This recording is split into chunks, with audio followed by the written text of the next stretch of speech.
عادل ہماری زمینوں کا منشی تھا۔ اس کی بیوی بچے اکثر ہمارے گھر آتے رہتے۔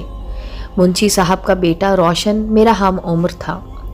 بچپن میں امیری غریبی کوئی معنی نہیں رکھتی، تبھی ہم ساتھ کھیتوں میں چلے جاتے۔ میرا ہاتھ پکڑ کر ندی کا پل پار کرا دیتا، آموں کے درختوں پر آم توڑ کر لا دیتا۔ ہم دن بھر کھیتوں میں گھومتے پھرتے بیر چنتے، درختوں کے جھنڈ میں چھپ کر بیٹھ جاتے، اور وہ مجھے مزے مزے کے قصے سناتا جو اس نے اپنی دادی سے سنے ہوتے تھے۔ بچپن سے ہی وہ مجھے اپنا ہم مزاج محسوس ہوتا تھا۔ روشن مجھے یوں بھی پسند تھا کہ وہ اور لڑکوں سے زیادہ تمیزدار اور بہادر تھا۔ اس کو بہت چھوٹی سی عمر سے تیرنا آتا تھا۔ ہم کھیتوں کو نکلتے تو وقت کا پتہ نہ چلتا تھا۔ دیر ہو جاتی، گھر آتے خوب مار پڑتی۔ کافی دنوں تک پھر روشن نہ آتا اور میں اس کا انتظار کرتی رہتی۔ پھر جوں ہی وہ آتا، پچھلے دنوں کی مار کو بھول کر ہم پھر سے ایک ہو جاتے اور گھر سے کھسک جاتے۔ یہ تو خیر بچپن کی باتیں ہیں کہ جب اونچ نیچ اور عمروں کی تفریق کو کوئی نہیں گردانتا۔ ذرا بڑی ہوئی، خود بخود عقل آ گئی۔ روشن اب ہمارے گھر آتا، ہماری خواتین اس سے پردہ نہ کرتی تھیں۔ میری ماں اور دادی کا اس کے ساتھ بالکل ایسا رویہ ہوتا جیسے اپنے بچوں کے ساتھ ہوتا ہے۔ اماں اس کی فرمائش بھی پوری کر دیا کرتی تھی۔ تاہم ہمارے گھر کے ہر فرد کے ذہن میں یہ دھیان ضرور موجود تھا کہ وہ ہمارے منشی کا لڑکا ہے، ایک تو غیر، پھر ملازم بھی۔ یہی وجہ تھی کہ اب اماں میرا روشن سے باتیں کرنا پسند نہیں کرتی تھی۔ میری خالہ ایک روز آئیں اور اپنے بیٹے کے لیے امی جان سے میرا ہاتھ مانگا۔ وہ کہنے لگیں، ہم بہنیں ہیں، ہمارا آپس کا کوئی فرق نہیں ہے، خاطر جمع رکھو، ندرت کو میں تمہاری بہو بناؤں گی۔ یہ بات میں نے بھی سن لی۔ اس روز سے مجھے خالہ بری لگنے لگی، کیونکہ ان کا بیٹا ذیشان مجھے ہرگز پسند نہ تھا۔ وہ بے حد چھچورا اور جھوٹ بولنے میں تو اس کا کوئی ثانی نہیں تھا۔ جب خالہ آتی، ان کی موجودگی میں روشن گھر میں نہ آتا، کیونکہ امی نے اس کو منع کر دیا تھا کہ میری بہن پردہ کرتی ہے، لہٰذا ان کی موجودگی میں تم دروازے کے باہر ہی کھڑے ہو کر جو بات کرنی ہو کر لیا کرو۔ مجھے ماں کی اس بات پر بہت غصہ آتا۔ ان کو جب روشن سے سودا منگوانا ہوتا یا کوئی کام کروانا ہوتا، بلوا لیتی باہر سے ہی، کام کروا کر واپس کر دیتی۔ تب دل ہی دل میں کہتی، خالہ خدا کرے تم مر ہی جاؤ۔ اللہ نے میری سن لی، مگر خالہ کی بجائے میری ماں کو یہ بد دعا لگ گئی اور وہ دل کا دورہ پڑنے سے اس جہاں سے چلی گئیں۔ خالہ آئی تو چند دنوں کے لیے تھیں، مگر اماں کے انتقال کے بعد پیر جما کر بیٹھ گئیں کہ میری بہن کے بچوں کا جی گھبراتا ہوگا۔ میرا جی تو گھبراتا تھا، مگر دل کسی سچے غم گسار کو تلاش کرتا تھا۔ ایسے میں روشن کو بہت یاد آتی۔ اب وہ آتا تو میں کہتی، روشن کسی سے ڈرو نہیں، تم اندر آ جایا کرو۔ چونکہ میں ذیشان سے شادی نہیں کرنا چاہتی تھی، تبھی خالہ کی زیادہ پرواہ بھی نہ کرتی تھی۔ امی کے انتقال سے اتنی پسمردہ اور اداس رہنے لگی کہ جب روشن کو گھر میں بلایا تو وہ خاموش ہو گئیں۔ اب میں سودا سلف منگوانے کے بہانے اس کو گھر کے اندر بلانے لگی۔ خالہ کہتی، مجھ سے کہہ دیا کرو، آپ تو روشن سے پردہ کرتی ہیں، وہ اندر آئے تو آپ کمرے میں چلی جایا کریں۔ میرے اس پٹاخ سے جواب پر وہ ضبط کر جاتی تھی۔ آخر تو کچھ عرصہ ان کو ہمارے گھر رہنا ہی تھا۔ جانتی تھیں کہ میں اگر رونے دھونے لگی تو دادی اور پھپھو ان کو چلتا کر دیں گی۔ تبھی بہت سنبھل کر رہتی تھیں کہ خیال کرنے والی بہن تو اب اس دنیا میں نہ رہی تھی۔ خالہ کی خاموشی نے میرا حوصلہ بڑھا دیا۔ میں انہی کے سامنے روشن کی خاطر مدارت کرنے لگی۔ وہ خاموشی سے یہ سب دیکھتیں۔ دراصل میں یہی چاہتی تھی کہ خالہ کا دل مجھ سے برا ہو جائے اور وہ میرا رشتہ چھوڑ دیں۔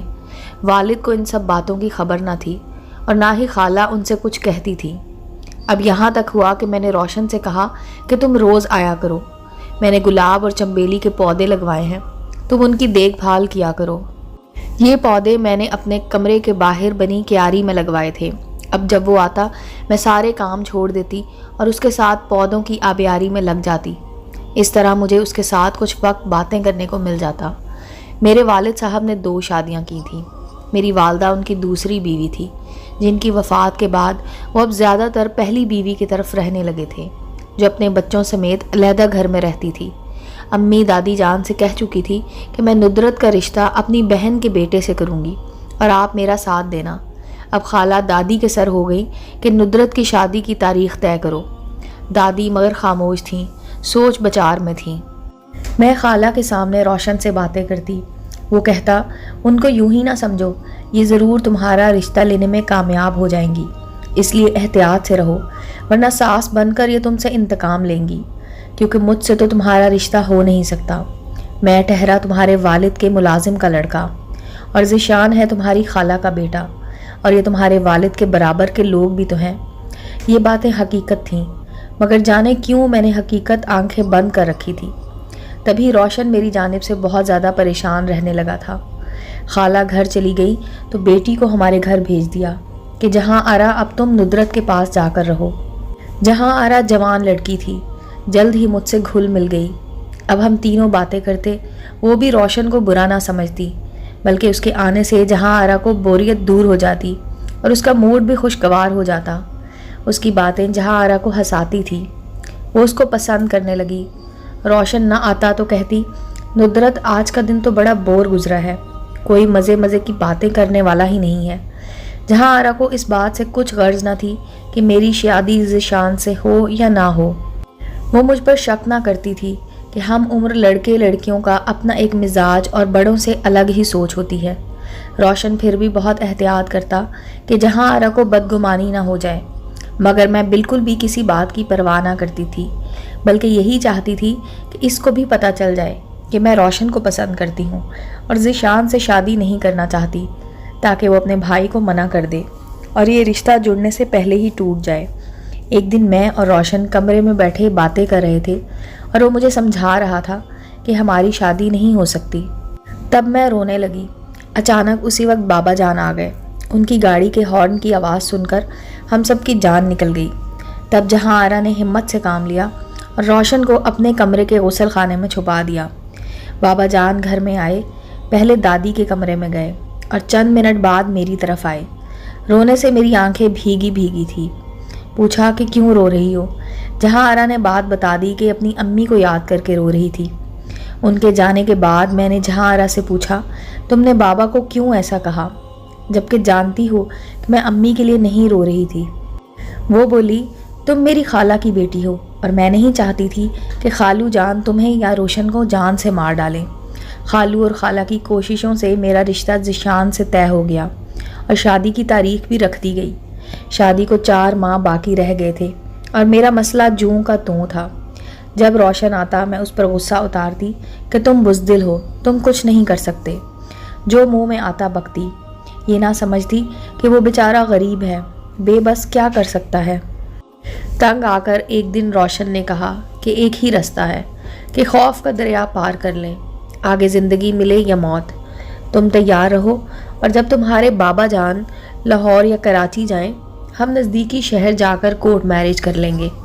میں نے جواب دیا، تم سے زیادہ میں دلیر ہوں، موت سے نہیں ڈرتی، ہر طرح سے تمہارا ساتھ دینے پر تیار ہوں۔ جب بابا جان کراچی گئے، اس نے کہا کہ میں کل صبح 10 بجے آ جاؤں گا، تم کو چند گھنٹوں کے لیے میرے ساتھ چلنا ہوگا۔ میں پریشان ہو گئی کیونکہ کبھی گھر سے باہر نہیں نکلی تھی۔ اس روز میں نے دادی جان کو نیند کی گولی پانی میں گھول کر پلا دی اور نوکرانیوں سے بہانہ بنایا کہ روشن کی ماں بہت بیمار ہے، میں اس کو دیکھنے جا رہی ہوں۔ روشن کو میں نے ہی مجبور کیا تھا کہ وہ ایسا قدم اٹھائے، جبکہ وہ تو اب بھی خوفزدہ ہی تھا۔ خیر وہ مجھے نزدیکی شہر لے آیا اور اس کے دوستوں کی موجودگی میں ہماری شادی ہو گئی۔ ہمارے گاؤں سے قریبی شہر کا رستہ محض 2 گھنٹے کا تھا۔ میں شام سے پہلے گھر واپس آ گئی۔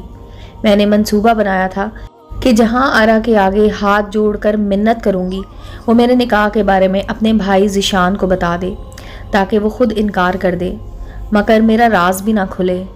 جہاں آرا میری پکی سہیلی بن چکی تھی، اس نے وعدہ لیا۔ اب میرا دل مطمئن تھا کہ جینا مرنا تو روشن کے ساتھ ہی ہے، آگے جو ہوگا دیکھا جائے گا۔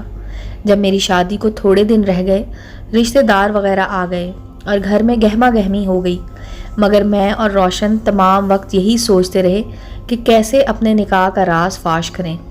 ایک شام ہم دونوں بیٹھے باتیں کر رہے تھے کہ اب کیا کرنا چاہیے۔ خالہ وہاں آ گئیں جہاں ہم لان کی طرف بیٹھے ہوئے تھے۔ وہ بہت غصہ ہوئیں اور بولی کہ پہلے کی بات اور تھی، بچی سمجھ کر، تم کو میں چپ تھی، مگر اب میری بہو بننے جا رہی ہو، روشن کو منع کر دو کہ یہاں نہ آیا کرے۔ رشتہ دار اعتراض کریں گے تو میں ان کو کیا جواب دوں گی؟ روشن اٹھ کر باہر چلا گیا اور میں بھی خاموشی سے اپنے کمرے میں چلی گئی۔ اگلے روز وہ نہ آیا تو میں ایک ملازم کے ذریعے اس کو بلوایا۔ انتظار تھا کہ وہ کوئی ٹھوس قدم اٹھانے کا ارادہ کر کے آئے گا، مگر وہ آیا تو کہنے لگا، ندرت میں ساری رات غور کرتا رہا ہوں اور اس نتیجے پر پہنچا ہوں کہ تمہارے ذمہ دار باپ سے تمہارا ہاتھ مانگنا ان کی غیرت کو للکارنا ہے۔ یہ بھی نہیں ہو سکتا کہ تم کو یہاں سے بھگا کر لے جاؤں، تب ایک ہی رستہ رہ جاتا ہے۔ میں نے اپنے والد سے ذکر کیا ہے، اعتماد میں لینے کی کوشش کی تو انہوں نے میرے پاؤں پر ہاتھ رکھ کر مجھے عزت کا واسطہ دیا کہ تمہارا خیال دل سے نکال دوں اور باز رہوں، ذمہ دار کی عزت سے نہ کھیلوں، اس لیے نکاح کے کاغذات میں تمہارے سامنے پھاڑتا ہوں۔ اس نے واقعی کاغذات پھاڑ کر ٹکڑے ٹکڑے کر دیے اور یہ کہہ کر چلتا بنا کہ میں تم کو نکاح کے اس بندھن سے آزاد کرتا ہوں۔ طلاق کے 3 لفظ بھی کہہ کر ساری کہانی ہی ختم کر دی۔ وہ تو چلا گیا مگر میری دنیا لٹ گئی۔ اب کیا کر سکتی تھی؟ اس کی بزدلی پر آنسو بہا کر رہ گئی۔ اس نے کہا تھا کہ جیسا بھی شوہر اور گھر ملے قبول کر لینا، جتنا بھی دکھ ہو برداشت کرنا، اسی میں تمہاری بھلائی ہے۔ میں تمہاری زندگی سے جا رہا ہوں ہمیشہ کے لیے، کیونکہ میں اور میرا خاندان تمہارے والد کے غیظ و غضب کا مقابلہ نہیں کر سکتے۔ اس کے بعد روشن مجھ سے نہیں ملا اور میری شادی ہو گئی۔ شادی کے بعد خالہ نے جو طنز کے تیر مجھ پر چلائے بیان نہیں کر سکتی کہ اماں جانے بھی دو، کم عمری میں لڑکیاں ایسی شادی سے پہلے لاابالی ہوتی ہیں۔ اس کا یہ مطلب تو نہیں کہ وہ خراب چلن کی ہوں۔